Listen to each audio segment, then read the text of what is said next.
Hello everyone and welcome back to another review. Today we're taking a look at the Lost Heroic Soul sets for the S.H.Figuarts Bardock. Designed by DKO and Recustom, these are going to add a bit of flair to your Bardock in the display. As for where I picked these up, I got these off of Omnime for $39.99 USD before shipping and tax a piece. And real quick before we get into the review, I'm sure some of you are going to ask me, what do I think about Omnime? Personally, I have no issues with them. There was one time they were unable to fill my order for version A of the Tonson Toys Adolescent Benevolence, aka Kid Buu, due to limited allocated stock. But they did attempt to make it right by offering me alternatives, including a refund, which is what I took. Now the only gripe I do have, and this is also probably on me for being a Yu-Gi-Oh player who can't RTFC, is it's not plainly obvious that they don't ship everything until the order is filled. You kind of have to do some fine print reading. So do be mindful when ordering in-stock items along with pre-orders that you could be potentially waiting months. Just ask me. My girlfriend had these sculpts ordered back in November along with the A and B versions of Tonson Toys Bojack Trunks as part of my birthday gift, and I didn't get these until the 27th of January. So, do be warned. Anywho, with that out of the way, let's get into the actual review. The packaging here is going to be very basic, but you can see on the boxes that this is indeed a collaboration between these two companies. I will note that DKO and Recustom can't count higher than one as both of these sets are labeled 001. Now, obviously I'm joking, but Omnime has these listed as 001 for the base form head and 002 for the Super Saiyan set. In hand or while trying to track down your own set, you'll have to remember that the black box is for the base form and the red box is for the Super Saiyan set. So let's get these out of the boxes and take a closer look. As you can see, these sets are going to come with their own assortment of goodies, with the base form head sculpt set coming with 7 faces, 2 head sculpts, 1 for the bandana and 1 without, 4 bang pieces, 2 for each head sculpt, 1 with a scouter, 1 without, and 3 extra left hands with various bandanas clinched within. The Super Saiyan head sculpt is about the same, minus the scouter and 1 extra faceplate. However, you do get a Super Saiyan 2 head sculpt as well. You also get pieces that peg into the back of the sculpts for when you want a look with or without the bandana. Now let's start with the first set. I love how these faces look. For being third party, this is up there with some of the more recent stuff Tamashii has put out. Hell, even better in most cases. The amount of detail DKO and Recustom put into these sculpts is amazing, with the print work and paint applications truly capturing the look of Goku's father. And then there's the sculpt of the hair. It is a night and day difference when compared to what we got with the Bardock figure back in 2021, and with his reissue back in 2023. Here's a look at them side by side. Now the other thing I love about this set is you don't have to interchange the ear out with every face. Same with the bandana. Well, the only time you do is with the head sculpt that is dedicated for the bandana. The hardest part about doing this head swap is going to be taking off the old head sculpt. You'll definitely need some water that's been in the microwave for about a minute to a minute and 15 seconds. Trust me.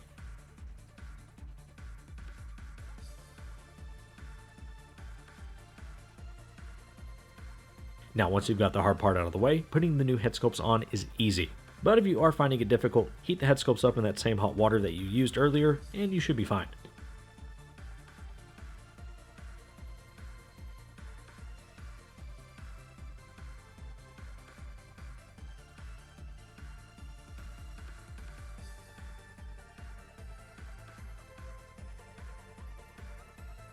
So for the faces, we get a stern face, a smirking face, an even cockier smirking face with teeth showing, a teeth-gritting face, a shouting face, a face looking down and to our right, and a face that's in disbelief or in shock at how good this head sculpt set looks.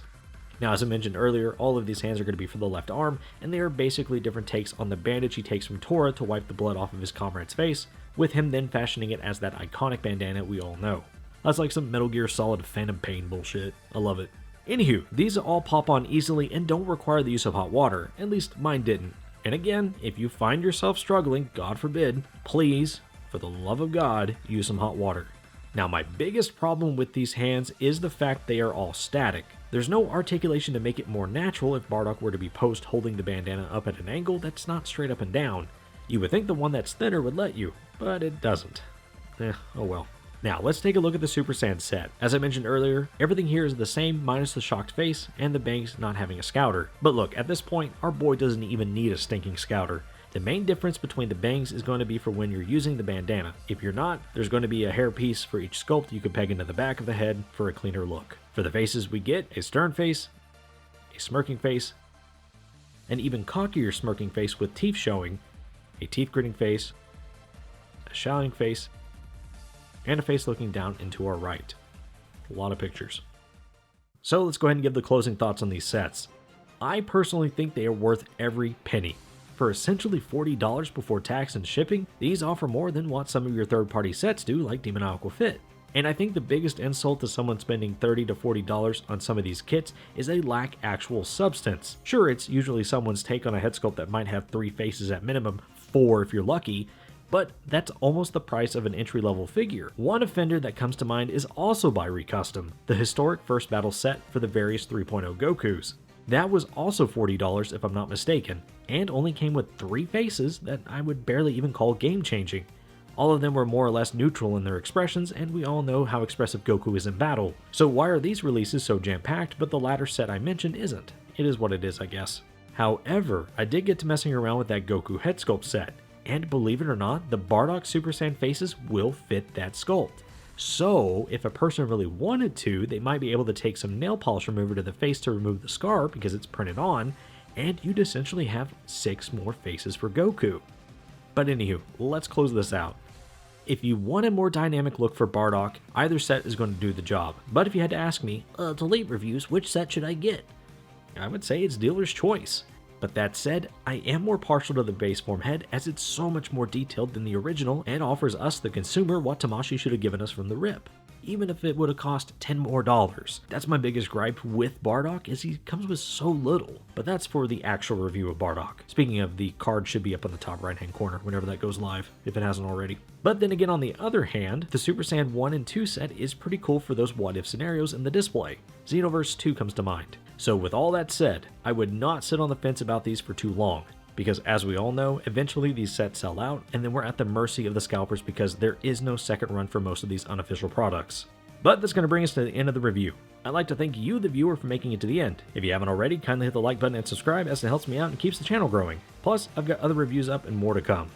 I'd also love to hear what you think about these kits. Would you pick them up, or are they still lacking for the price point? I'd also love to give a special thanks to my girlfriend for getting these for my birthday. I may not have gotten them by then, or even by Christmas for that matter, but I'm pretty happy with them to say the least, if you couldn't tell. But as always, this has been Talib Reviews, and I'll catch you all in the next one. Peace.